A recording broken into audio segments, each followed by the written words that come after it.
A pensar más con Rosa María Palacios.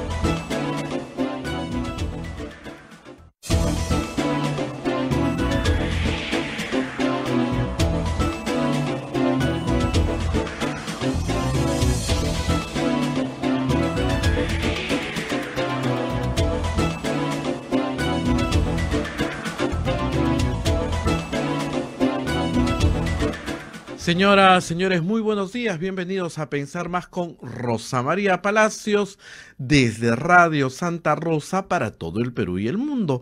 Ya estamos conectados con nuestras emisoras amigas en el interior del país. Radio Santo Domingo en Chimbote, Radio San Martín en la hermosa ciudad de Arequipa, Radio Cepagua en Ucayali, Radio Quillabamba, televisión en la convención, Radio Madre de Dios en Puerto Maldonado.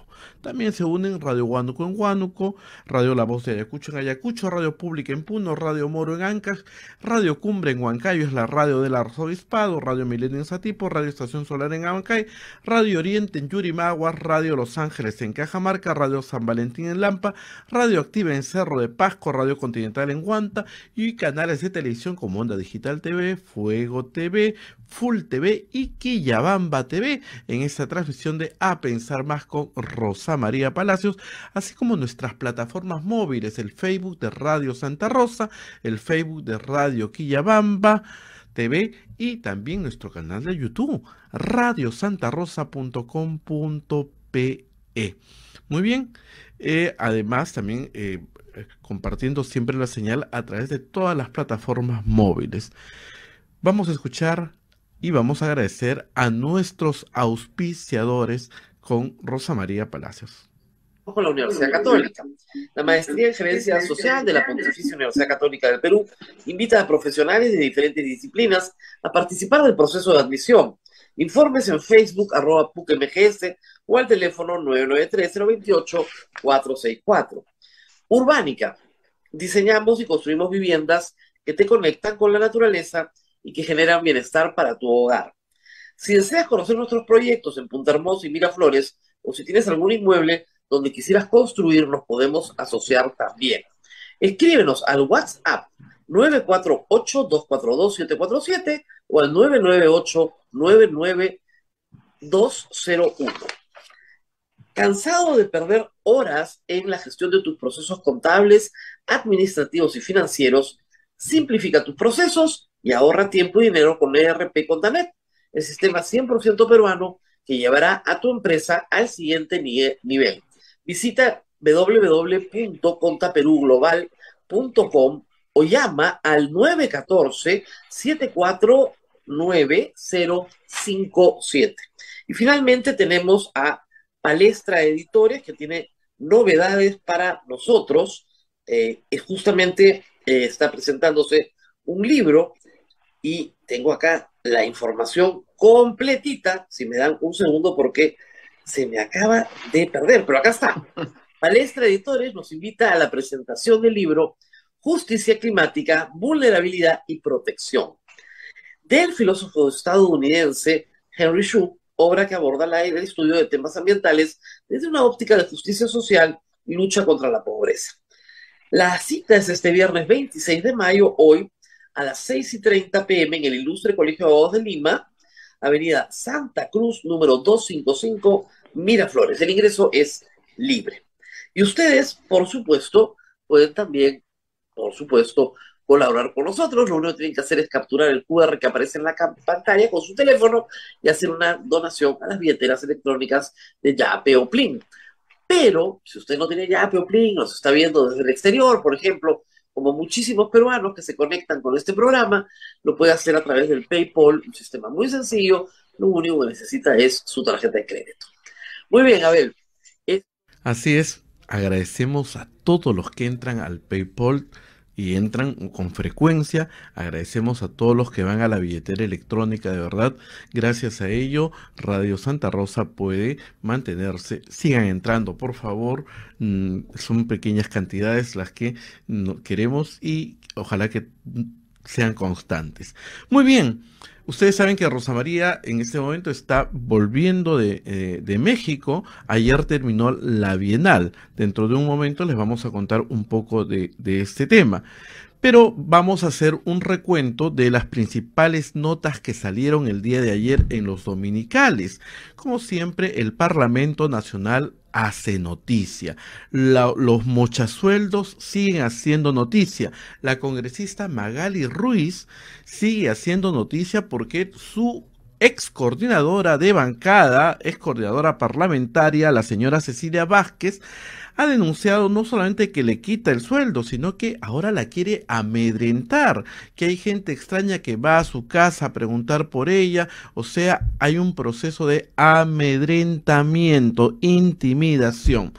Por otro lado, el Canal 4 también presentó el tema de la señora Digna Calle. La señora Digna Calle se ha ido el 20 de enero a vivir en una mansión en Estados Unidos, una mansión que cuesta bastante plata y que luego ella lo vende y revende a $10 para no pagar impuestos, se dijo en el reportaje. Y la señora congresista vota en los momentos principales, ella participa desde allá, vota, sobre todo cuando hay que elegir al defensor del pueblo, marca su asistencia y vota. 4 meses ya lleva por Estados Unidos viviendo allá. ¿Qué dice el oficial mayor del Congreso respecto a este tema?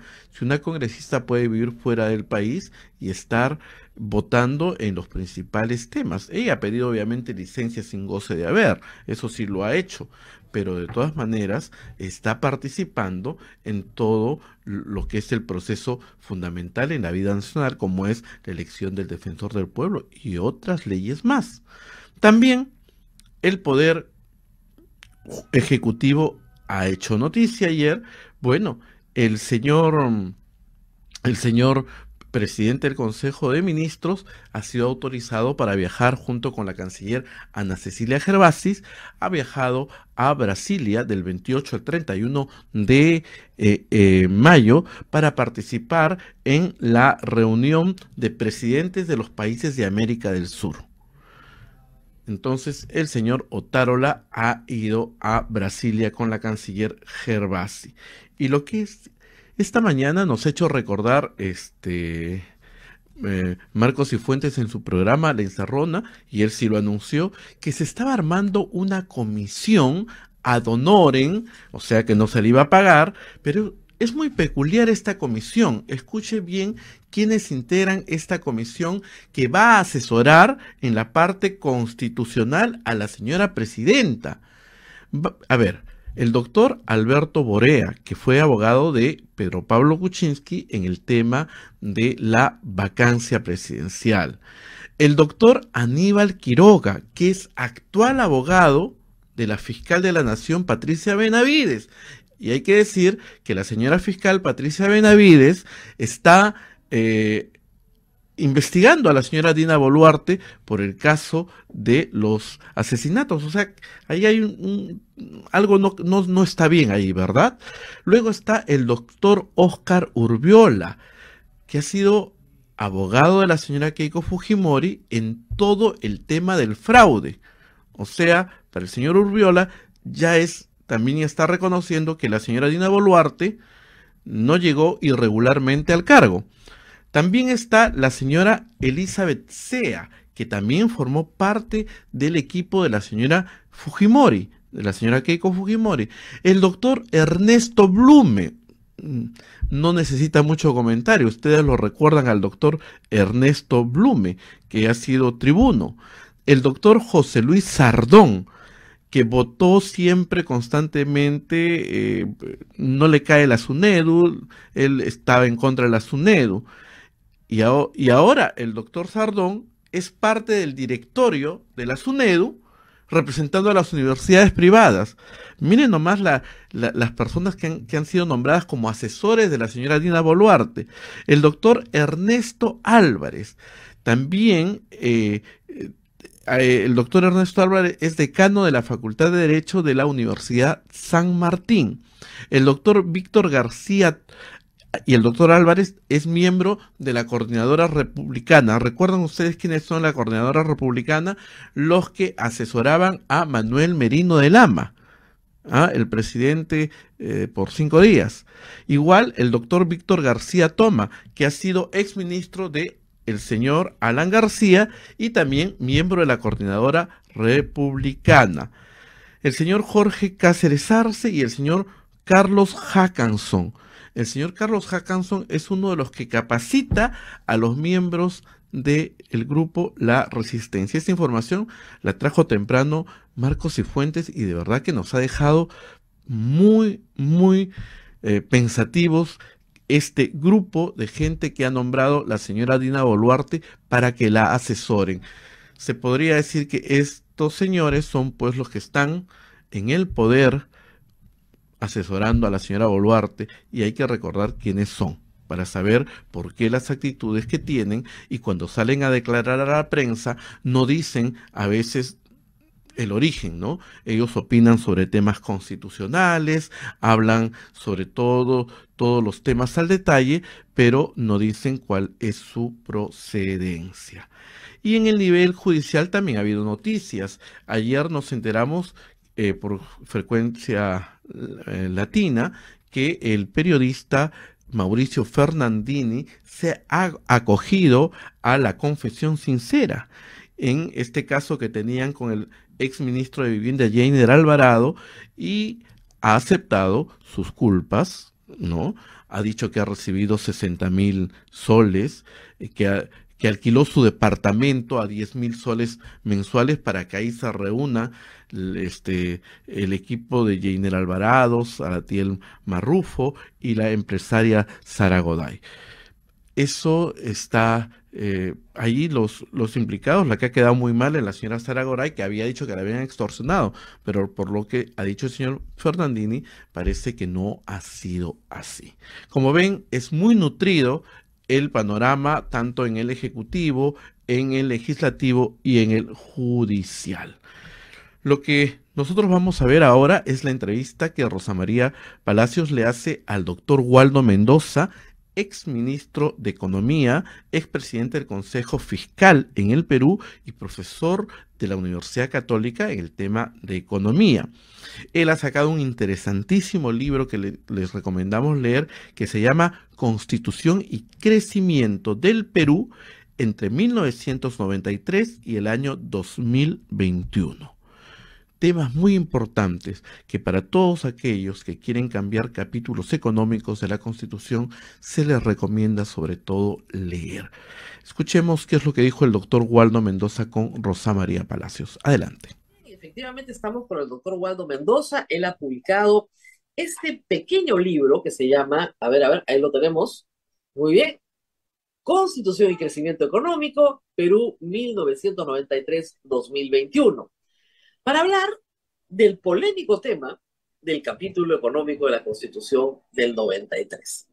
Debo hacer una advertencia. Yo, como el doctor Mendoza, creo firmemente que el capítulo económico de la Constitución del 1993 nos ha hecho un bien gigantesco, pero no es la posición de la izquierda peruana, ni la de Perú Libre, ni la de Nuevo Perú, ni de la mayoría de la gente de izquierda peruana, pero ninguno ha producido, hay que decirles, un texto de esta categoría. Así que vamos a empezar a explicar algunas cosas. Y sí, el texto no es nada difícil de leer, pero, esto le gusta a los macroeconomistas, les encanta explicar con ecuaciones, ¿no? Entonces uno llega a las ecuaciones y salta para atrás. Pero, advertencia, las ecuaciones están explicadas con palabras, así que se pueden entender. Doctor, felicitaciones en primer término por este trabajo. Y quería empezar por que nos explique cuál era la hipótesis central. ¿Qué es lo que usted prueba en el capítulo 3? ¿Qué es lo que quiere probar? Muchas gracias, Rosa María, por invitarme. Soy profesor del Departamento de Economía de la Católica y me dedico a enseñar, a escribir. Y me pareció oportuno escribir un libro sobre No la Constitución, porque en realidad la discusión no es sobre la Constitución. El 99.9% de los críticos le ha hecho un ojo al capítulo económico de la Constitución. Eso es lo que quieren cambiar. El resto no les interesa mucho, no lo entienden. Así que me propuse escribir un libro cuya hipótesis central es la Constitución económica del Perú ha sido favorable para el crecimiento económico y el progreso del país, básicamente por dos motivos. Porque algunos artículos de esta Constitución promueven un modelo de crecimiento muy amigable para la inversión privada. Cuando eres amigable con la inversión privada, la economía puede crecer sostenidamente. Pero además de eso, nuestra Constitución en su capítulo económico contiene artículos que han convertido al Banco Central en la envidia de la región. Es impresionante lo del Banco Central. Vamos a ir sobre los cuadros del Banco Central en un momento, pero quería empezar por una hipótesis que usted plantea sobre la base de estudios de otros que están acá. Hace unos días el profesor también Diego Macera escribió un artículo rescatando esta tesis de que el crecimiento no solo es condición necesaria, en eso estamos todos de acuerdo, sino que es condición suficiente para lograr el desarrollo de los pueblos. Esa es una tesis revolucionaria, porque la izquierda dice que el crecimiento no es condición ni necesaria en algunos casos, ni suficiente. Pero discutamos que no es suficiente. Crecer no es suficiente para que un país se desarrolle. Y lo que prueba este libro, con una serie de gráficas y cuadros, es que sí es suficiente, por lo menos lo ha sido para el caso peruano en los últimos 30 años. ¿Por qué? ¿Cómo prueba usted que sí ha sido suficiente? Y está en los números, pero quizá más interesante sea la explicación de esos resultados. Suele subestimarse el crecimiento económico, ¿no? Suele decirse con mucha facilidad, la macro está muy bien, pero la micro está hasta las patas. Eso es matemáticamente imposible, por tres razones. La primera razón es la definición del Producto Bruto Interno. Una de las definiciones del Producto Bruto Interno dicen que esta es producto de la repartición de ingresos entre los trabajadores asalariados, entre los trabajadores independientes y los empresarios. Por lo tanto, cuando el PBI crece, empresarios, trabajadores formales, informales ganan. Las pocas pruebas que existen es que la distribución del ingreso no ha empeorado en los últimos años. Por lo tanto, este crecimiento del PBI ha beneficiado a todos. Seguramente a unos un poco más que otros, pero ha beneficiado a todos. No ha perjudicado a los pobres, eso es lo que dice la evidencia. Esa es una primera explicación. Cuando el PBI crece, el ingreso de los trabajadores informales, formales y empresarios aumenta. La segunda explicación es que no hay manera humana de que crezca el empleo sin crecimiento económico. China no tiene un Ministerio de Trabajo, tiene un crecimiento económico que hace que crezca el empleo. Cuando crezca el empleo, aumenta el ingreso de las personas, pueden comprar más, pueden gastar más, se reduce la pobreza. La tercera explicación, la más importante a mi juicio y la menos explicada, es que el crecimiento económico es la fábrica de recursos para el Estado. Si queremos pasar del crecimiento al desarrollo, sin plata no tiene sentido. Necesitamos plata para ese tránsito. Y el crecimiento económico provee los recursos para que el Estado pueda avanzar. Los números, en este caso es importantísimo decir. En 1990, el Estado peruano funcionaba con ingresos de 3.476 millones de dólares. Eso era lo que tenía el Estado peruano. Nada. Bueno, ahora son 53.900 millones de dólares. Claro, o sea, esa cifra del 90 es lo que hemos gastado en vacunas. Así es. Entonces, no podemos decir que el crecimiento no importa. El Estado peruano tiene ahora 10 veces más recursos que hace 30 años. Incluso per cápita me he dado el trabajo de calificar, porque el per cápita es importante para ver cuánto le toca más o menos en promedio a cada peruano. El gasto per cápita en el 90 era de $158. Ay, qué horror. Con eso era lo que vivía, eso era la O sea, para que la contribución del gente Estado entienda, para el eso país. incluye todas las carreteras, todos los colegios, todas las postas de salud, toda la policía, todas las Fuerzas Armadas. Si vives entre cada peruano, nos tocaba $158. Eso era. Bueno, ahora es 1.615, que no será el europeo, pero hemos multiplicado los recursos del Estado increíblemente. Y esa es otra explicación.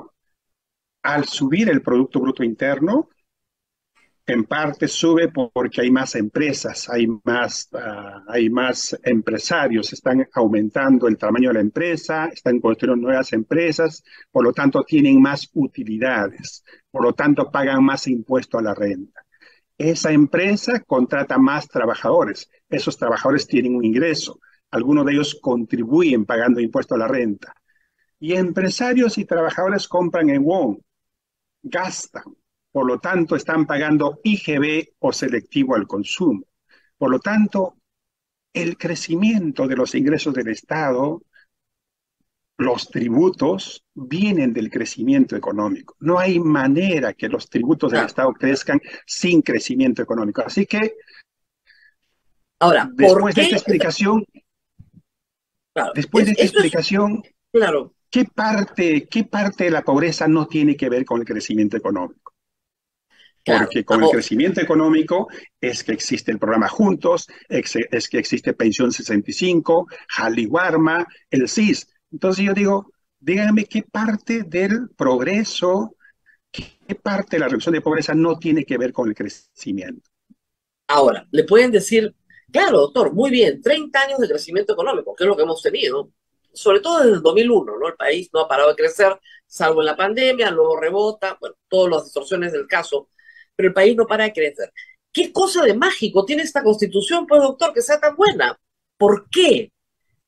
En Entonces, realidad, ahí viene todo el tema de las instituciones, usted cita Norte en el estudio, la importancia de las instituciones, que no son más que, no me refiero a un edificio, gente, por si acaso, me refiero a respetar los contratos, ¿no? Defender la propiedad. Esas instituciones están en la Constitución. ¿Qué tan importante ha sido para el crecimiento económico que estén en la Constitución? hablemos del artículo que has mencionado, el de los contratos, creo que es el 62. Exacto. En Estados Unidos no se les ocurriría poner en la Constitución el tema de los contratos, porque se sobreentiende que los contratos se respetan. Por eso no se les va a ocurrir ponerlo nunca, ni en Europa, ni en Inglaterra. Pero estamos en América Latina. Estamos en un continente en el que los contratos no se respetan. Lo ha hecho Evo Morales con los contratos en Bolivia, lo han hecho los argentinos con las pensiones, lo hemos hecho nosotros antes. Con los Entonces, peajes.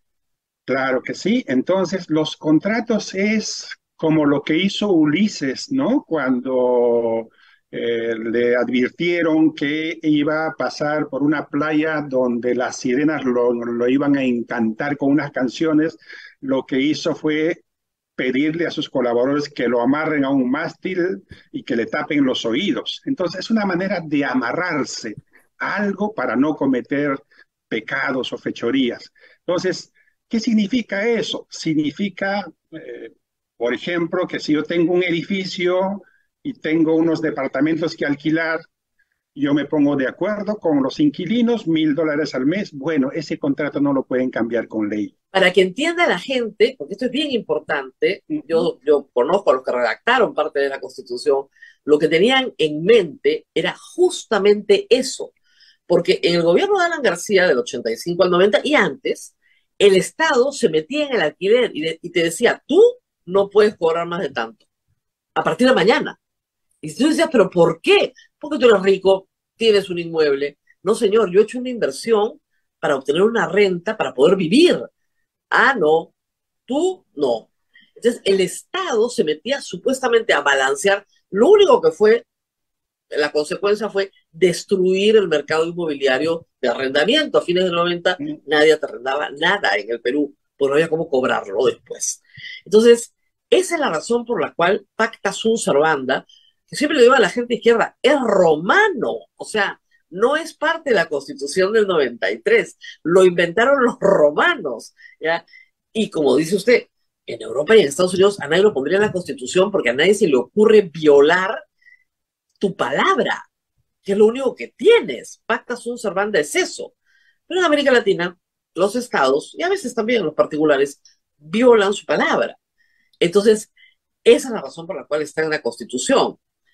Y ha sido, creo yo, la razón por la cual hoy día tengamos una industria inmobiliaria de alquiler de inmuebles, tengamos muchas posibilidades de contratación que no teníamos hace 30 años. Pero yo le decía, también es muy interesante el tercer capítulo, el último capítulo en donde usted establece qué hubiera pasado si no teníamos este capítulo de la Constitución. Y es bien interesante, porque compara la situación de no tenerlo con tenerlo, hace un ejercicio metodológico y llega a la conclusión de que es mucho mejor tenerlo. Explíquenos un poquito esto, por favor, que puede ser un poco confuso. Sí, esa es la parte medular del libro, dirigido básicamente a mis colegas porque son cosas un poco abstractas, pero que se explica, tú lo has explicado muy bien. Ahí nos hemos congelado, doctor. Ahorita regresa. Lo que se trata con esta metodología es construir construir un contrafactual. Creo que el Internet está un poquito... Fallando, pero ya ahí vamos, ahí vamos. El contrafactual, eso es. Entonces, lo que se hace es, con métodos econométricos, construir un contrafactual. ¿Qué hubiera pasado si el Perú no hubiese hecho este cambio constitucional?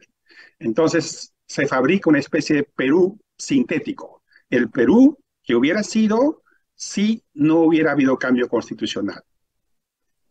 Y nos concentramos en la variable más importante, que es el PBI per cápita. Entonces, con absoluta claridad, se muestra que el Perú real ha avanzado mucho más que ese Perú sintético, que ese Perú construido. Entonces, esa es la prueba de que nos ha ido mucho mejor con la Constitución, y las otras pruebas son más fáciles de entender incluso, ¿no? Uno rankea al comportamiento del Perú y clarísimamente hemos pasado del décimo inferior en los 80 al décimo superior en en las reservas últimas 3 décadas, con absoluta claridad. Claro, los cuadros son clarísimos. En reservas internacionales netas, el Perú pues está a la vanguardia de toda América Latina. Y lo que pasa es que mi generación, la que hoy día tiene 58 años, pero que tenía 18 cuando empezaron los 80s, aprendió muy rápidamente y con mucho... Yo lo primero que aprendí, creo que de economía en el año 88, 89, amigos economistas, eran: las reservas internacionales están bajando a toda velocidad, esto es grave, esto es grave, esto es grave. Y entonces, para los que somos de esa generación, ese es un indicador que nos da tranquilidad, enorme tranquilidad. Eso es lo primero. Lo segundo es la reducción de la deuda pública del Perú. Nosotros, en los 80s, no hablábamos de otra cosa que no fuera de la crisis de la deuda. Y hoy la deuda, como porcentaje de nuestro PBI, es una de las más bajas de América Latina. Estamos muy poco endeudados, muy sanamente manejados. La tercera es el déficit fiscal. La Constitución no permite presupuestos desfinanciados. Y la más importante, y ahí nos vamos a detener, doctor, es que el BCR no le puede prestar plata al Ministerio de Economía y Finanzas. Y eso está en la Constitución. Y eso no está en ninguna Constitución. O sea, el BCR no financia las locuras fiscales del gobierno de turno. Eso ha sido, y eso está en la Constitución. Entonces, ¿por qué somos el único país, creo que América Latina solo dice, ¿no?, que tiene algo tan claro y tan específico? Sí, como te decía hace unos minutos, la Constitución tiene por un lado artículos que hacen del Perú muy amigable con la inversión privada, pero por otro lado, tan importante como lo anterior, le hace la vida más fácil, especialmente al Banco Central y también al Ministerio de Economía y Finanzas. En la economía hay una cosa que se llama dominancia fiscal. Es cuando el gobierno necesita plata, no tiene los tributos suficientes, nadie quiere prestarle, entonces recurre al fabricante de dinero, que es el Banco Central. Entonces el ministro de Economía llama al presidente del Banco Central: necesito 500 millones de soles. Cuando el presidente del Banco Central se pone bravo, hace que el presidente de la República lo llame y al final el Banco Central cede, le hace el préstamo. Cuando el Banco Central le hace el préstamo al gobierno, es dinero que entra a la economía. ¿Qué costos tiene eso? Lo estamos viendo en Argentina y en Bolivia hoy, en vivo y en directo. Argentina con una inflación de 110%, Bolivia a punto de desbarrancarse, con gente haciendo cola para comprar dólares. En ambas Pero constituciones, además, doctor, sí, lo que está pasando en Argentina y lo que está pasando en Bolivia en otra magnitud nos pasó a nosotros en los 80s con el gobierno de Alan García. Es decir, eso ya pasó. Lo que no se entiende es por qué puede volver a pasar si estas lecciones son universales. O sea, un tipo de cambio fijo, un mercado cerrado, o sea, y un BCR que presta plata con todo subsidiado, desde la gasolina hasta la energía, eso lo único que te produce es una devaluación brutal, tarde o temprano. Y mire, yo no estudio economía, sino derecho, ¿eh? Yo soy ama de casa, yo ya sé que eso viene mal. Entonces, y obviamente un mercado negro, porque lo que sigue después es el control de precios. O sea, los remedios son atroces, aunque parezca, como dicen con los cantos de sirena, buenos remedios al principio. Porque es un buen remedio, ¿no? Mi gasolina es más barata, mi energía es más barata, todos estamos contentos, pero llega un día en que tenemos que pagarla. ¿Por qué no se aprende esa lección que en el Perú se ha aprendido, por lo menos hasta ahora, y ha costado tanto aprender? nuestra historia está clarísima, ¿no? La crisis de los 80, la hiperinflación, tiene que ver en gran medida por este hecho de la dominancia fiscal que ahora lo están padeciendo argentinos y bolivianos. Entonces, ese es un artículo no solamente bueno para el Banco Central, sino también para el Ministerio de Economía, Claro. porque ya no estaba esperanzado en prestarse gratis plata al Banco Central, sino tiene que prestarse de verdad, ¿no? Emitiendo bonos o yendo a los organismos internacionales. Entonces, eso le ha cambiado la vida al Banco Central. O sea, independientemente de lo que diga la Es lo que Constitución dice sobre la usted en el libro, o independencia, sea, de la vida del Banco Central, su verdadera independencia comienza en 1993. Antes no fue independiente. y en rigor el 92, porque Claro, sale por la una ley. ley orgánica en donde ya estaban los gérmenes de estos capítulos, ¿no? Yes. Entonces, Julio Velarde y el Banco Central hacen su política monetaria y olvidándose el presidente de la República. Hacen Bueno, su por eso política es que tenemos el monetaria. dólar. O sea, en el Perú puede haber un golpe de Estado, disturbios, protestas, y el dólar sigue igualito. Impresionante, ¿eh? Eso tiene que ver en parte con la Constitución, en parte por los cambios que han habido en la propia institucionalidad del Banco Central. Resulta que cuando uno estudia las crisis económicas en la historia del Perú, casi todas han tenido un origen internacional, un origen Claro. externo. ¿Qué significa eso? Se cae el precio de nuestras materias primas o sube la tasa de interés internacional y el dólar se vuelve escaso. Y cuando el dólar se vuelve escaso y tienes un tipo de cambio controlado, no resistes esa salida de recursos, al final terminas con una gran devaluación. La última que tuvimos fue la del 98, una devaluación ni tan grande que hizo que como 5 bancos quebrasen y la economía peruana estuvo parada, 98, 99, 2000, 2001 y recién sacamos la cabeza el 2002. Así ¿Qué es. ha cambiado en el Banco Central? Han aprendido que el antídoto, que el remedio oncológico contra las crisis internacionales es tener un montón de reservas. Claro. Hemos aprendido eso. Entonces, Ahora ya lo hemos visto con la crisis de 2008-2009, lo hemos visto en la pandemia, lo hemos visto con la pandemia de nombre Castillo, el Banco Central, cuando hay un temor de que el dólar salte por encima de su tendencia, porque el Banco Central no se mete con la tendencia, nos tranquiliza, ¿no? Y tenemos una moneda estable. Entonces el Banco Central es una isla en el país, una isla de Eso es meritocracia. a lo que se refiere cuando escuchamos de otras personas decir los fundamentos macroeconómicos del Perú son probablemente los mejores del mundo en varios rankings. Claro, el Esa Banco parte. Central está totalmente aislado de los intereses políticos. Entonces se maneja profesionalmente. Es una isla, pero es la Constitución la que le ha dado Ese esa poder, claro, por supuesto. protección, ¿no? Y hay que decir que en esa parte la izquierda sí está dispuesta a no tocar al Banco Central de Reserva. Eso creo que es algo que entendió hasta Castillo. O sea, eso no se toca, porque si se toca, viene la desgracia para todos.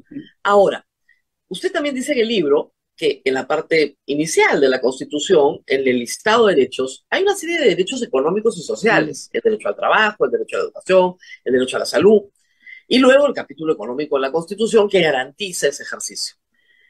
Y es ahí donde le pueden decir, pero doctor, el problema es que si bien el Estado peruano hoy tiene muchísimo más recursos, está muy poco endeudado, tiene reservas internacionales, se defiende bien de los shocks, el BCR es independiente, la redistribución para alcanzar esos derechos sociales establecidos en la Constitución no ha sido eficiente. No tenemos una educación de calidad, primaria y secundaria, puede ser universal, pero no de calidad. No tenemos una salud de calidad, lo hemos visto en la pandemia. Y esa es la razón por la cual es muy fácil vender que la Constitución no sirve, ¿no? Una candidata accesitaria al Congreso decía, la Constitución del 79 me daba una casa y esta no. Lo cual no es cierto, la Constitución del 79 no le daba una casa, pero decía que le iba a dar una casa y un entierro digno también. Eh, ¿Qué pasa ahí? ¿Por qué hay este descontento en este momento, además con cifras terribles, ¿no? Acaba de salir una encuesta, la presentó Carolina Trivelli, diciendo que debido a la inflación, 2 de cada 3 peruanos han reducido su ingesta de alimentos. O sea, ¿por qué esta bondad no se traduce en esta sensación, por lo menos, de mejora? Es bien importante lo que has tocado, porque la gente lee por separado el capítulo de los derechos fundamentales, ¿no? Hay algunos derechos que son gratuitos, digamos, derecho a la libertad y todo eso, pero los derechos económicos y sociales, educación, salud, agua potable, necesitan platita, necesitan dinero, porque si no tienes el dinero, haces una constitución como la de Bolivia, que tiene 1000 derechos y están ahí escritos y se cumplirá en 300 Nunca. siglos, ¿no? O la constitución fallida de los chilenos, que se amontonaron de derechos, no, No, felizmente la no del pasó. 79, la 79 También, garantiza un entierro digno pagado por el Estado y una casa propia. entonces, esos derechos tienen que tener su sustento en los recursos. Y los recursos vienen del crecimiento económico.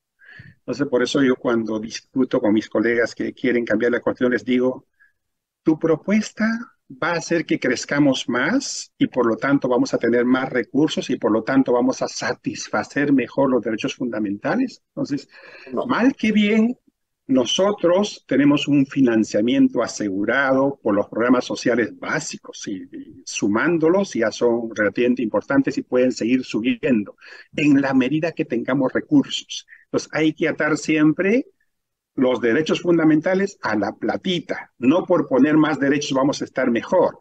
Vamos a estar mejor si tenemos más platita y lo gastamos bien en satisfacer los derechos fundamentales, ¿no?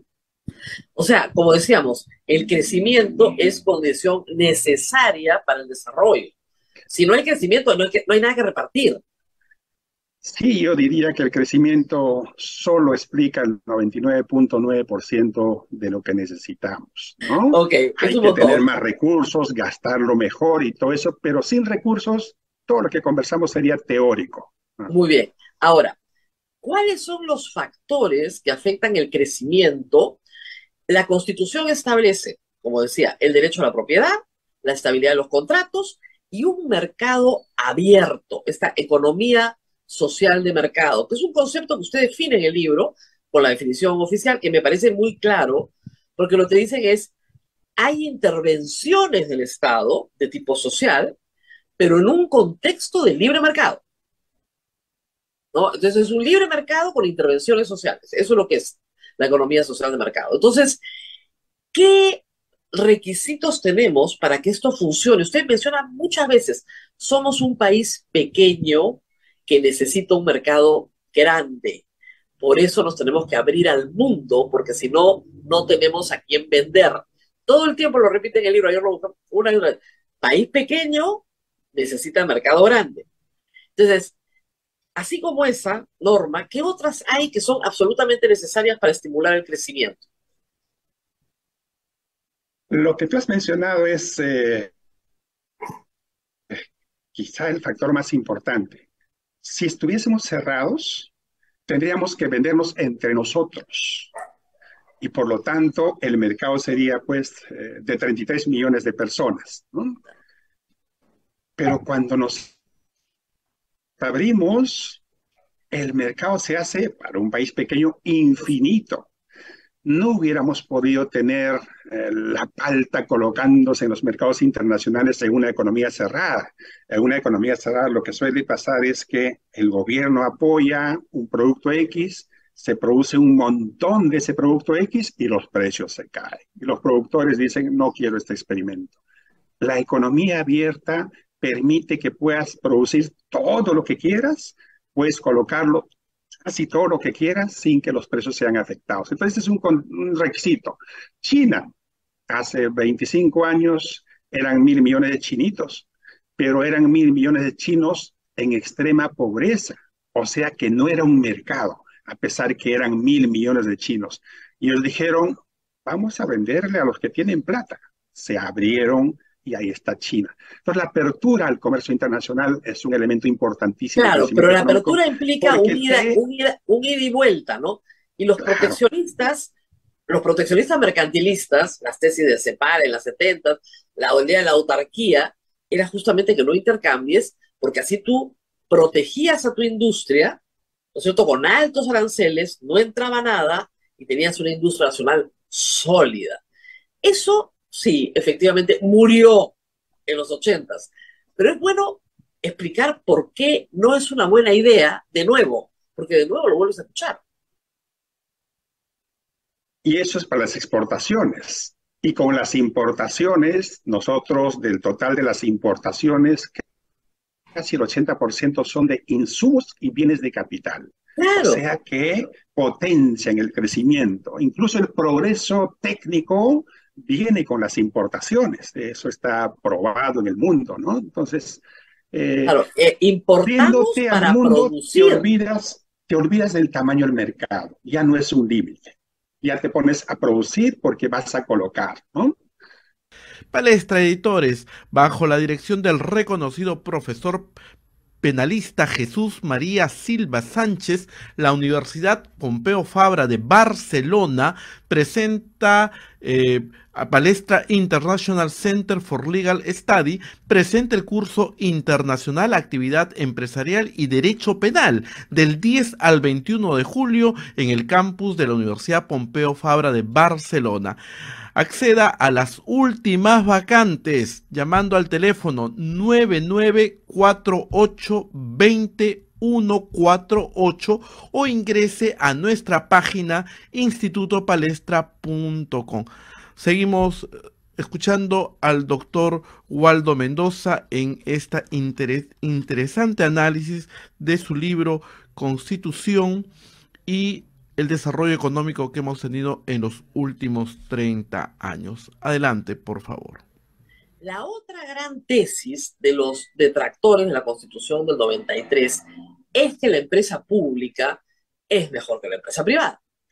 Y la Constitución del 93 establece el rol subsidiario del Estado. El Estado solo entra ahí donde no entran los privados, y no compite porque nadie quiere entrar ahí. Esta idea que fue muy poderosa en 1993 porque veníamos de una quiebra masiva de empresas públicas que tuvimos que asumir todos los peruanos, porque lo que no se entiende es que cuando el Estado pierde y pierde, socializamos la pérdida, ¿no?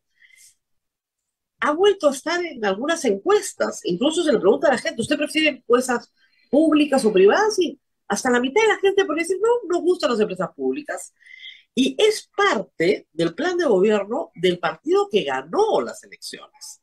El partido que ganó las elecciones, el partido del señor Vladimir Cerrón, en su diario programa, de lo único que habla es de la estatización y de la creación de empresas públicas. O sea, cree en el capitalismo de Estado a lo China. ¿Por qué no podemos imitar a China? Si China tiene capitalismo de Estado. Claro, China exporta, pero el propietario, por lo menos el 51% de todas las cosas, es el Estado chino.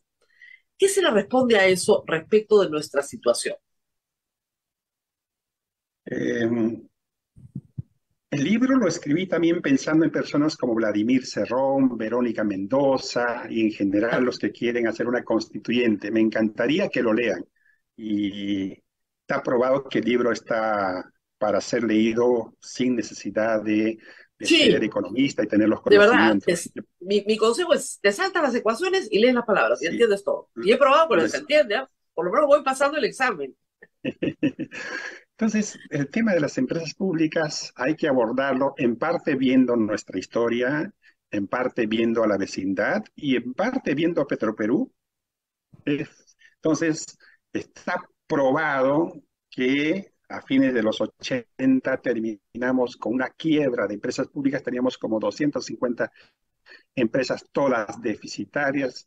Eh, entonces, esa mala experiencia ya la tenemos. Y para los que aspiran a que la empresa pública pueda ser una salida, pensemos en Petroperú. Creo que si aspirásemos a que el crecimiento estuviese liderado por la empresa pública, pensemos en Petroperú. ¿Qué se puede hacer con Petroperú? Primero, conocer lo que ha pasado con Petroperú en el último año y medio. Es bien interesante. Entre el Ministerio de Economía y el Ministerio de Energía y Minas nombran a un directorio. En ese directorio estaba el señor Hugo Chávez. Eh, y luego hacen a Hugo Chávez como gerente general de esa empresa. Hace un montón de desórdenes y cuando toca el tiempo de la auditoría, no da la información financiera y Petroperú está comprometido a presentar sus estados financieros auditados en mayo de cada año. Ante eso, la empresa auditora internacional dice, no voy con Petroperú, no me dan las cifras. Y ante eso, dos bancos de inversión, Standard Poor's y Fitch, dicen los bonos, la calidad de los préstamos de Petroperú pasan del grado de inversión a grado basura. Eso hace que Petroperú se vuelva de un momento a otro un paria en los mercados de crédito. Ni los bancos locales Claro, ni los bancos locales quieren le pueden prestar. prestar plata. Al punto que se llega a un momento, no pueden por sus protocolos cuando la empresa tiene grado basura. Entonces llegaron al punto de que habían buques dando vueltas en el puerto porque no tenían no habían podido pagar los de Pagar. Petroperú a estos buques. El gobierno tuvo que regalarle prácticamente 2.000 millones de dólares. Entonces, ese es el ejemplo de que no la hacemos con empresas públicas. Claro, a ¿Cómo ver, mire, podríamos hacer? funcionarios incompetentes, bueno, este señor Hugo Chávez por si acaso está en prisión preventiva, además, pero el daño que él causa a la empresa al no permitir una auditoría internacional es de 2.000 millones de dólares que podrían haberse usado para hacer 20 hospitales de 100 millones de dólares cada uno. Esa es cuando uno se equivoca en empresa pública estatal, se equivoca así de grande. Y eso es lo grave. Porque esa plata no va a volver de Petroperú al MEF. Todos sabemos que eso no va a ocurrir. No va a ocurrir.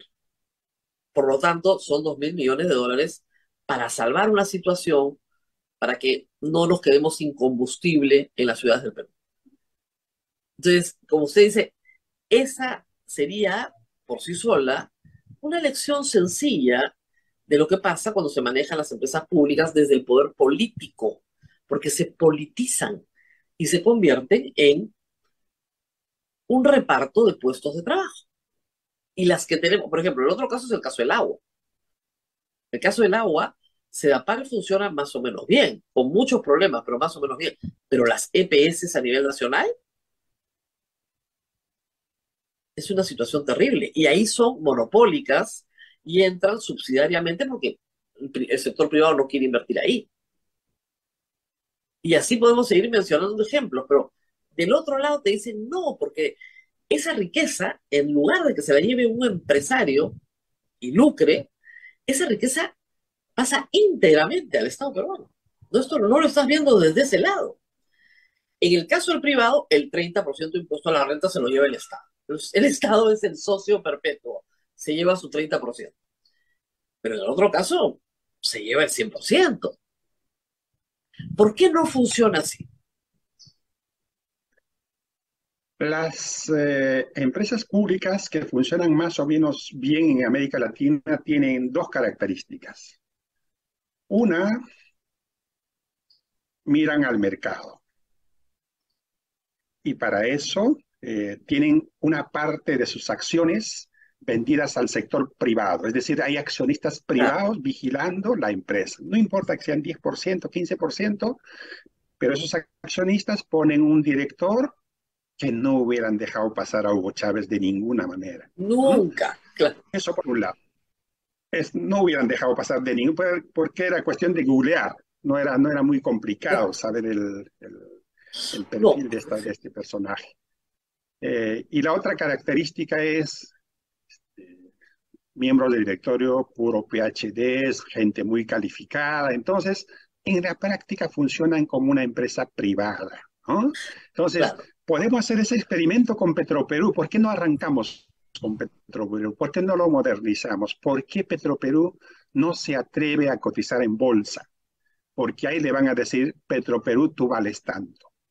Y esa amenaza al mercado obliga a tener cierta eficiencia. Entonces, las empresas públicas no son malas porque son públicas, son malas porque en general se gestionan muy mal. Entonces, porque todos los incentivos, a ver, hay que decirlo, todos los incentivos son perversos, porque los incentivos están ahí para que se gestionen mal. Ese es el problema. Como dice, si ponemos algunos incentivos para que funcionen bien, vigilancia de terceros, estándares, en fin, probablemente tengamos una mejor empresa pública, pero si no los ponemos, no hay forma. Y esa es la verdad. Lamentablemente, esa es la verdad. Y es difícil de explicar. Es difícil de explicar a una nueva generación. Yo lo que me temo, doctor, es que los que vivimos ya la vida adulta en los 80s, estamos vacunados, muy bien vacunados, pero sólidamente vacunados. El problema es que los que nacieron después no han recibido la vacuna. Ahora, se les hace muy difíciles, yo a veces le explico a los alumnos que hubo una época en el Perú en que si tenías físicamente $1, ibas preso. Y te preguntan por qué. Eso es inaceptable. Hoy es inaceptable porque no conciben un mundo en que eso no sea posible. Pero vivimos rodeados de sociedades en América Latina con controles férreos de divisas donde no puedes tener moneda extranjera, por ejemplo. Entonces sí creo que la población ha aprendido a patadas, aunque las nuevas generaciones, no sé cómo le va con los alumnos, pero tal vez las nuevas generaciones todavía tienen que aprender lecciones muy duras, ¿no? Lo que pasa es que para nosotros, viendo los datos de fines de los 80, es clarísimo que estamos infinitamente mejor. Pues que compren el libro, de verdad. Para los jóvenes no tanto, porque ellos han nacido pues hace 15 años, hace 20 años, entonces están casi igual.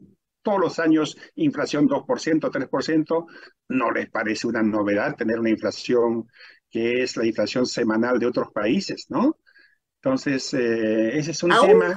Aun cuando la inflación del último año sí ha sido muchísimo más crítica que cualquier otro Ujú, año, eso hay que decirlo. ujú, Pero como hemos eso es. explicado, usted ha explicado acá en este programa ya varias veces, por temas externos que no podemos Ujú. controlar. Usted pone la parábola del velero, ¿no? Yo controlo al navegante, el timón, la vela, pero no controlo el viento.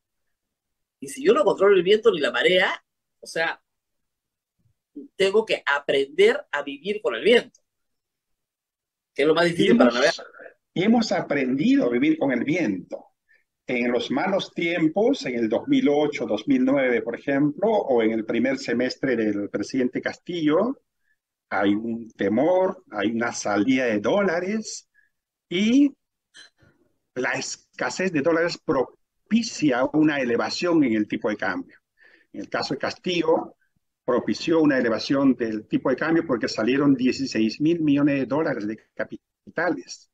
Si el Banco Central no hubiese utilizado su antídoto, es decir, salen un montón de dólares para que el precio no suba mucho, utilizo parte de mis reservas y los coloco en el mercado. Si no hubiese intervenido el Banco Central, hubiéramos tenido un tipo de cambio 5 soles, 6 soles sin Eh, problemas. ¿Ah? y Tuvimos un regresar es, 4 que nos claro, asustó. claro, y regresar es muy difícil. Ya no Y se ahora, regresa. digamos, como dice Álvaro Rodríguez, al principio pensábamos que estábamos frente a un gobierno chavista, a lo Hugo Chávez, y luego nos dimos cuenta que estábamos en un gobierno chavista a lo Chavo el Ocho, un Claro. despelote, un desorden, pero ya no asustaban a nadie, ¿no? Los capitales empezaron a regresar, Y están pero regresando. O sea, parece ser que justamente para terminar esta entrevista y dar buenas noticias, el precio del cobre, que no va a caer, sino va a seguir subiendo, está haciendo nuevamente acercarse inversiones a Perú que estaban pospuestas y que podrían ser el motor del desarrollo en el próximo quinquenio. ¿Usted ve con optimismo el futuro? desde el punto de vista económico, yo no veo ningún problema serio hacia adelante, pero si seguimos eligiendo a un presidente cuya esperanza de vida es desconocida, no vamos a poder tener la ocasión Hay que siquiera decir, de planear por 5 años. Y eso ojo, para ojo, el macroeconomista es un gran problema. ok, esperanza de vida como presidente, por si acaso, a nadie está matando acá presidentes. Esperanza de vida como presidente. Claro, todo el Claro, mundo, claro. pero, es difícil esto de la cuerda separada, ¿no? Llevar la economía por un lado y la política por el otro, pero parece ser que sí hay la posibilidad de que por lo menos no hayan tropiezos más graves en los próximos meses y años, aun cuando no sepamos cuándo van a ser las elecciones. Sí, Oppenheimer saca un artículo hace poco, muy divertido en el Congreso, llamando la atención al mundo, porque escribe para Miami Herald, diciendo, ojo, Perú sí tiene una crisis política, pero miren su economía, es ejemplar para América Latina. Y esa paradoja de Perú en el mundo es una paradoja que de nuevo vuelve a estar presente, no es la primera vez que nos la hacen notar.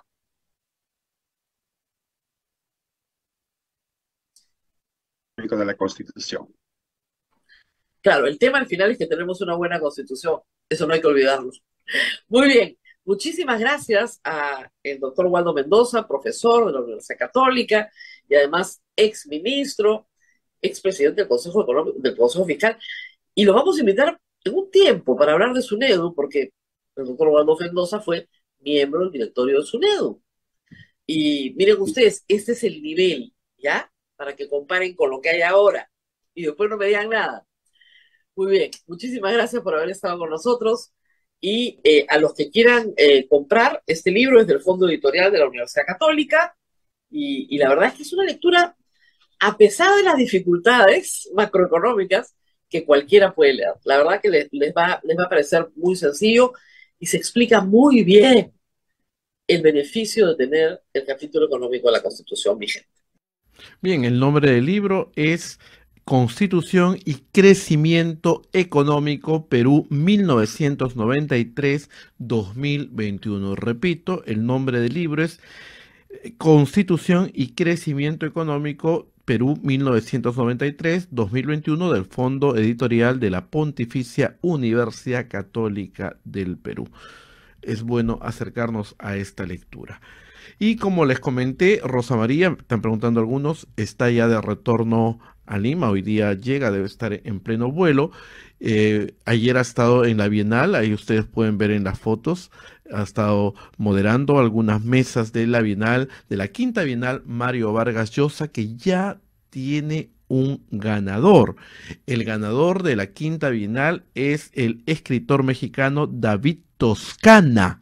El libro se llama El peso de no vivir en la tierra. Interesante y bonito título. El peso de no vivir en la tierra. Ojalá que pronto llegue a nuestro país para poder saborear y disfrutar de esta novela. El premio lo recibió de manos del escritor Mario Vargas Llosa, de nuestro premio Nobel. Recibió el premio de la quinta Bienal. Y Mario Vargas Llosa también en esta Bienal se ha manifestado respecto a la situación que está viviendo el Perú y América Latina. Ha hablado acerca de los autoritarismos y de cómo está en riesgo la libertad de algunos países donde el autoritarismo está imperando y que genera mucha preocupación. Escuchemos unos minutitos de lo que dijo en esta quinta Bienal el premio Nobel Mario Vargas Llosa. Adelante. Goza de plena salud. La Bienal tiene lugar este año en un mundo convulso, incierto, sacudido por guerras y amenazado por diversos autoritarismos, y en una América Latina donde el populismo, la demagogia, el estatismo, la intolerancia y el extremismo ideológico están causando mucho daño. Algunos países, como el mío, han podido librarse, por fortuna, del zarpazo dictatorial a que, como lo anticipamos tantas veces, muchos de nosotros en la campaña electoral de hace 2 años, el presidente Castillo, hoy preso, pretendió destruir la democracia desde el poder. Otros países, como el Ecuador, intentan evitar que las fuerzas retrógradas y oscurantistas del pasado, encarnadas por el prófugo Rafael Correa y otros, vuelvan a apoderarse del Estado. Pero hay muchos que ya están en manos de líderes autoritarios de los que costará tiempo y esfuerzo liberarse. En muchos casos, esto se da por culpa de votantes que no supieron medir las consecuencias de sus preferencias, y en otros por actos de fuerza o circunstancias que torcieron la voluntad popular. En todo caso, la realidad es que en América Latina, nuestro ámbito geográfico inmediato, la libertad no pasa por un buen momento, y frente a ello, una respuesta necesaria es la afirmación de la cultura. De allí que encuentros como el nuestro no tengan una connotación puramente literaria. Son, por supuesto, eventos esencialmente literarios, consolarnos, pero en la medida en que la literatura y la cultura en general posible son un espacio de libertad, nuestro encuentro también es una defensa de aquellos valores que en el actual contexto latinoamericano están tan venidos a menos. Me alegro, por cierto, de que la Bienal sirva también para recordar a los presentes la importancia de que la cultura de la libertad pueda reinar plenamente en México, país donde ha soportado en años recientes amenazas y desafíos muy duros. Más allá de América Latina, no solo los autoritarismos y guerras imperialistas amenazan la libertad y la cultura. También la deformación académica que ha dado en llamarse cultura de la cancelación, esa especie de dictadura del pensamiento único que impide hoy en la universidad, los medios de comunicación y las redes sociales el libre intercambio de ideas en nombre de la corrección política y el fanatismo identitario. Una dictadura que no solo ejerce la censura contra el pensamiento y la cultura contemporáneas, sino que pretende abolir el pasado, alterando o prohibiendo libros, cuadros y otras expresiones culturales que forman parte del legado de nuestra civilización desde hace siglos. Frente a todo ello, nos revelamos también en esta Bienal que es un ámbito donde debe reinar la plena libertad sin complejos. No quiero extenderme más. Agradezco otra vez a todos los participantes y al jurado su presencia. Palabras del Premio Nobel Mario Vargas Llosa en referencia a los autoritarismos que se quieren imponer en América Latina. Interesante esta reflexión, sobre todo, no solamente en nuestra patria, sino en el Perú, y hace referencia también a cómo se quiere tapar la literatura, tapar los cuadros, tapar todo. Nosotros hemos tenido hace poco un ejemplo claro con el cierre del Museo de la Memoria. Vamos a ir a una pequeña pausa y volvemos con más aquí en A Pensar Más con Rosa María Palacios. Continuamos con A Pensar Más con Rosa María Palacios y agradeciendo a todos los que entran a las billeteras electrónicas que nos ayudan a Radio Santa Rosa y los que entran también al PayPal. Muchísimas gracias por la generosidad que muchos de ustedes tienen. Muy bien, el día jueves, ustedes saben, y lo escuchamos el día viernes, se presentó el informe de Amnistía Internacional que tiene a la señora Dina Boluarte con serísimos dolores de cabeza. Por eso ha formado una comisión ad hoc, que ya lo mencionamos en la primera parte, de un grupo de asesores en el tema constitucional que la van a ayudar a salir de este embrollo. Me imagino que eso es lo que piensa, porque ahí, como le hemos dicho, hay personas, asesores que pertenecen, incluso han asesorado y todo el entorno del señor Manuel Merino de Lama. Pero en fin, vamos a ver cómo le va con esta nueva comisión. Al inicio del programa mencionamos quiénes integran esta comisión. Justamente vamos a darle pinceladas de lo que fue el informe de Amnistía Internacional y estuvo con nosotros el día viernes Erika Guevara Rosas, directora para las Américas de Amnistía Internacional. Unas breves pinceladas de lo que fue la entrevista con Rosa María Palacios. Empecemos preguntándonos por qué este segundo informe. Amnistía Internacional ya había presentado un informe hace algunas semanas. ¿Qué trae este y por qué fue necesario hacer un segundo informe? Bueno, Rosa María, muchas gracias por el espacio, por la invitación. Efectivamente, en febrero de este año presentamos el informe de los hallazgos iniciales de nuestra investigación de respuesta de crisis. Ya para ese momento habíamos desplegado a nuestro equipo de respuesta de crisis de las Américas, un equipo con especialización en la investigación en contextos en donde la magnitud, las dimensiones de las violaciones a los derechos humanos adquieren un componente de gravedad, no solo por la magnitud numérica, sino por el tipo de violaciones que se cometen en un contexto y un periodo de tiempo cortos. En ese momento ya alertábamos de un grave escenario en donde se cometían violaciones a los derechos humanos en manos de las fuerzas de seguridad. Yo personalmente me reuní con la presidenta Boluarte para mostrarle toda la evidencia que habíamos recabado hasta el momento. Habíamos ya documentado 12 casos de personas que habían sido asesinadas, múltiples casos de personas heridas, casos de denuncia de detenciones arbitrarias, de uso de la tortura, entre muchas otras cosas. Nuestro trabajo continuó, seguimos documentando casos, documentamos la situación en Juliaca y hemos hecho todo un análisis, no solo de la evidencia testimonial que ya habíamos recogido, nos hemos hecho allegar de información pública, hemos hablado con ciertas autoridades, hemos hecho un estudio minucioso y una evaluación sobre las evidencias forenses. Nuestros expertos en armamento han podido revisar pues toda la evidencia balística existente, el tipo de armas que se han empleado, y nos pareció importantísimo poder presentar este informe completo con no solo estos hallazgos, sino con el análisis sobre las evidencias y lo que consideramos constituyen graves violaciones a los derechos humanos que incluyen ejecuciones extrajudiciales. Para que quede claro, no hay contradicción con el informe anterior, sino es una continuidad de un mismo trabajo.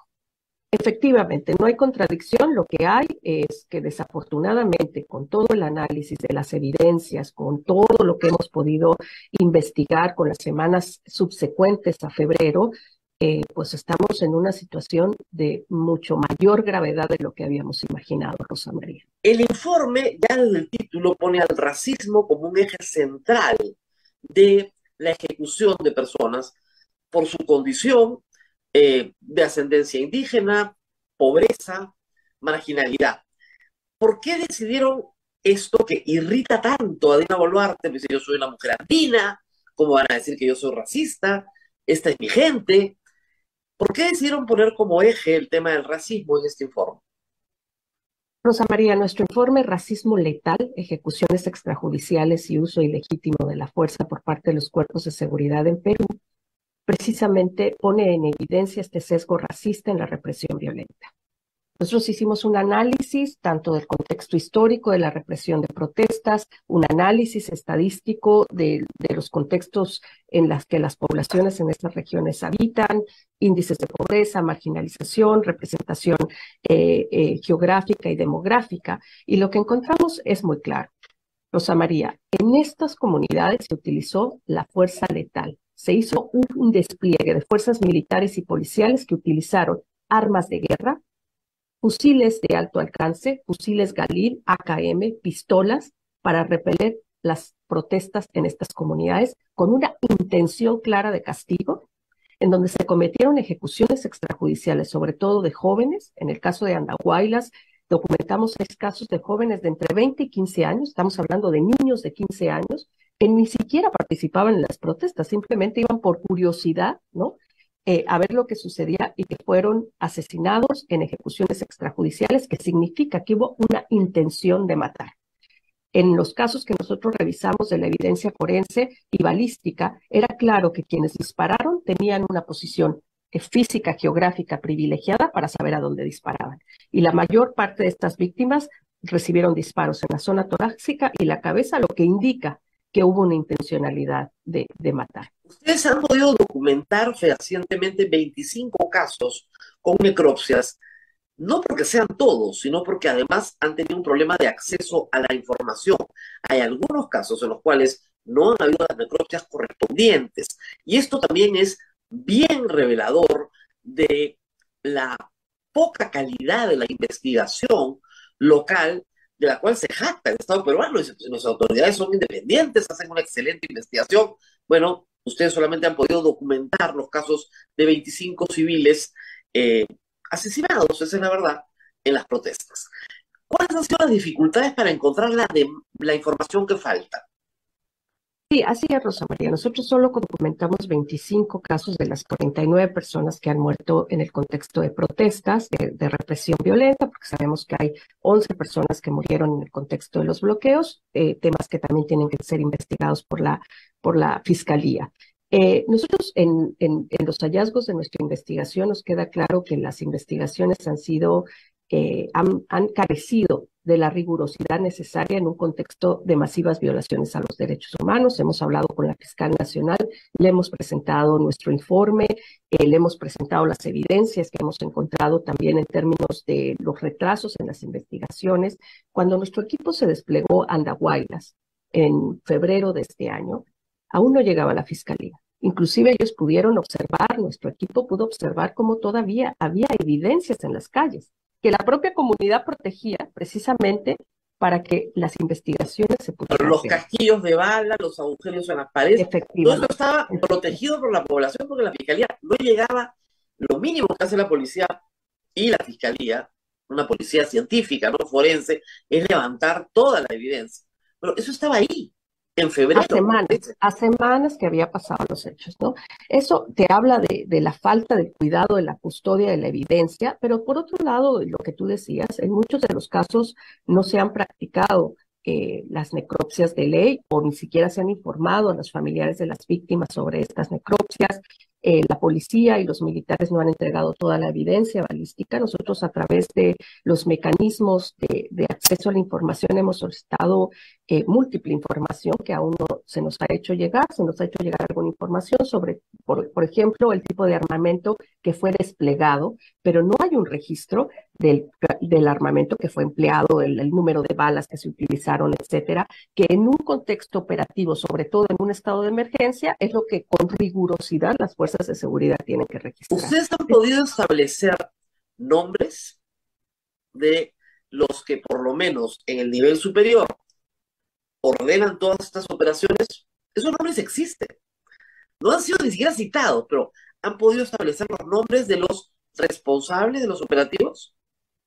Rosa María, nosotros no hemos identificado, no porque, como tú dices, no existan esos nombres o no estén en los planes operativos, simplemente hasta ahora no hemos hecho esa investigación o no ha apuntado nuestra investigación hacia ahí, pero la Fiscalía debe tener acceso a información y debería ya de empezar a hacer una investigación no solo sobre quienes jalaron el gatillo, sino quienes ya sea por omisión, claro, no previeron o ordenaron. Claro, pero para que quede claro, Amnistía Internacional no ha hecho un informe para individualizar a policías ni militares.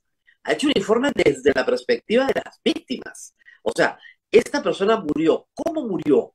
¿Dónde murió? ¿No es cierto? ¿Qué causó su muerte? Esa es la perspectiva. Y es evidente desde esa perspectiva que estamos hablando de ejecuciones extrajudiciales, algo que suena muy fuerte en el Perú. Pero quisiera que usted defina, por favor, jurídicamente qué cosa es una ejecución extrajudicial. Así es, Rosa María. Una ejecución extrajudicial es el asesinato, es la violación al derecho a la vida perpetrado por un agente del Estado con la intención de matar. Así es. Ahora, nosotros en el Perú, por si acaso, para conocimiento público, tampoco tenemos ejecuciones judiciales porque no tenemos pena de muerte. En otros países de América Latina, sobre todo en los Estados Unidos, hay pena de muerte y hay ejecuciones ordenadas por un juez. Eso no es posible tampoco en el Perú, porque no tenemos pena de muerte, salvo en caso de guerra exterior por traición a la patria, cosa que no está ocurriendo. Entonces, acá lo que tenemos es la aplicación de la pena de muerte por fuerza del orden, que contraviene todo el Estado de Derecho peruano. Todo, o sea, lo fundamental del Estado de Derecho peruano. Sin embargo, la respuesta del gobierno, hace pocos días el embajador del Perú ante la OEA, y reiteradamente el señor Alberto Tárolo ante la Fiscalía y ante el país, la señora Dina Boluarte, hablan de casos individuales de personas dentro de la policía y las Fuerzas Armadas que deben ser investigados, y además ellos señalan que no tienen ningún nivel de mando sobre las Fuerzas Armadas y policiales. Entonces empecemos allá arriba. Yo sé que ustedes no han hecho su informe, pero en sus investigaciones tienen que haber llegado a alguna conclusión. Hay responsabilidad de la presidenta, de su ministro de Defensa, de su primer ministro, de su ministro del Interior, en los hechos ocurridos en diciembre, enero y febrero de este año. Hay clara responsabilidad del Estado a las más altas autoridades, Rosa María. En primer lugar, la propia Constitución peruana establece que las fuerzas de seguridad están al mando de la presidencia, en este caso la presidenta Boluarte es la máxima autoridad que dirige las fuerzas armadas, pero además hay que recordar que esto se da en un contexto de estado de emergencia. Es un contexto de excepcionalidad donde efectivamente las autoridades al más alto nivel, incluida la presidenta, tienen una responsabilidad mayor en las operaciones del despliegue de fuerzas policiales y militares. Es decir, los planes operativos, los planes de acción, tanto de las fuerzas armadas como de las fuerzas policiales, tuvieron que haber sido presentadas a generales, a comandantes de alto rango, y ellos a su vez debieron de haber recibido la instrucción política de la presidenta sobre el propósito del estado de emergencia y la intencionalidad del despliegue de estas fuerzas armadas, ¿no? Entonces, no se puede hablar de que son casos aislados, aquí hay un patrón. Hay 7 localidades que sufrieron esta represión violenta, particularmente el uso de la fuerza letal, estas armas de guerra, armas de alto alcance, y que pues evidentemente no solo es quien jaló el gatillo o el comandante de la brigada, sino quien dio la orden política de qué tipo de operativo se iba a desplegar en una zona específica. ¿Qué opina Amnistía Internacional del argumento de la legítima defensa? Es decir, nosotros desplegamos efectivamente policías y militares frente a turbas que iban a matarlos. Estaban tomando aeropuertos, 5 aeropuertos tomados casi de manera simultánea o escalonadamente a lo largo de varios días, destrucción de la propiedad privada y pública, incendio de la casa de un congresista, es decir, actividad violentísima por parte de estas personas que protestaban, pero al mismo tiempo tomaban carreteras, que es delito en el Perú. Había delito de daños, delito de usurpación agravada, delito de toma de vías de medios de comunicación. Y que por lo tanto, si no se entiende ese contexto, no se entiende la respuesta policial. ¿Qué opinan de ese argumento? Bueno, Rosa María, primero decir que todos estos hechos que tú has enlistado tienen que ser investigados por la Fiscalía, sin lugar a dudas. Son delitos que son castigados en el Perú, que están dentro del Código Penal del Perú y que tienen que ser investigados por la Fiscalía Nacional y a través de las Fiscalías Regionales, dependiendo del tipo de delito que se persigue. Pero lo que nosotros encontramos es una contradicción entre ese discurso y la realidad. Las personas que fueron asesinadas, que Amnistía Internacional pudo documentar, no encontramos una sola evidencia, o el Estado no nos pudo presentar una sola evidencia que se trataba de personas que en lo individual o parte de un grupo estaban ejerciendo ningún acto de violencia. Es decir, inclusive a muchas de estas personas se les hizo una prueba pericial para ver si habían utilizado algún tipo de arma, si había pólvora en sus manos, etcétera. En ningún caso existe eso. Estamos hablando de niños de 15 años. Que han sido llamados terroristas, criminales, ¿no? Vamos a ir a la estigmatización en un momento, pero digamos, el argumento del Estado es, o de los defensores del gobierno, no del Estado, es en realidad, se trata de errores. Ese jovencito de 15 años evidentemente es inocente, no debió morir, pero estaba en una confrontación, pues, se dispara, es un policía aterrorizado, o un militar con poca experiencia en manejo de multitudes. Entonces dispara, pues, porque teme por su vida, está aterrado. Y como está aterrado, bueno, estas cosas pasan, lamentablemente. Bueno, Rosa María, nosotros hemos hecho una revisión minuciosa, nuestros expertos en evidencia videográfica de horas y horas de videos que existen. Lo han hecho los periodistas independientes que, como ustedes, con seriedad y rigurosidad, han analizado la información. Y en los casos de ejecuciones extrajudiciales, de asesinatos arbitrarios en contra de la población, hay una evidente persecución, no se puede demostrar, ¿verdad? Se ha desmantelado esta narrativa de que se trataba de turbas violentas, armadas, que venían a atacar a los policías y a los militares. En realidad lo que vemos es todo lo contrario, son policías y militares que persiguen a personas, incluidas transeúntes que pasaban cerca de aeropuertos. Yo estuve en Andahuaylas recientemente para poder platicar con las víctimas, entregarles el informe, y llamaba la atención porque cuando yo me reuní con la presidenta, ella me utiliza el ejemplo de Andahuaylas como que habían tomado el aeropuerto, que eso era permitido, que eso era un delito, pero me interesó mucho conocer de los propios testimonios de la comunidad que ese aeropuerto ni siquiera estaba en funciones y que el miedo que tenía la gente es que por ahí estaban llegando helicópteros con policía armada, y que por eso, ¿no? La propia comunidad estaba en la lógica de la protesta social, sobre todo en el sur andino, la policía llega, porque no está, llega, ¿no es cierto? ¿Y por dónde llega? Por el aeropuerto. Entonces, si tomamos el aeropuerto, la policía no va a venir. Es de una ingenuidad enorme, también hay que decirlo, porque tú puedes tomar el aeropuerto pues 5 horas, 6 horas, 24 horas, pero no lo puedes tomar pues por siempre. La policía puede llegar con un helicóptero que aterriza en otro lugar. Pero en la ingenuidad de la gente, ese ha sido un patrón de conducta, hay que decirlo, en toda la protesta, no solo en esta, muchísimos años atrás también. Pero, efectivamente, hay documentada, por ejemplo, en Ayacucho, que todas las muertes se producen fuera del aeropuerto. Fuera del aeropuerto, no dentro del aeropuerto. Y de ahí le hizo un trabajo de georreferenciación, colocando a cada una de las víctimas en el lugar exacto donde mueren, a la hora exacta donde mueren, con video del momento en el que muere, donde no tienen ni siquiera una piedra en la mano, donde hay un arma no le han encontrado a nadie. Piedra, la mayoría de las personas asesinadas no tenían una piedra en la mano. Estaban paradas. Y claro, estaban paradas y se convertían en un blanco fijo. Y al ser un blanco fijo, eran un blanco fácil. Y la policía, estoy de acuerdo con usted, ha disparado a matar a blancos fijos, que son fáciles, porque tenían orden de matar. Sí. Muy bien, declaraciones de Erika Guevara Rosas, directora para las Américas de Amnistía Internacional.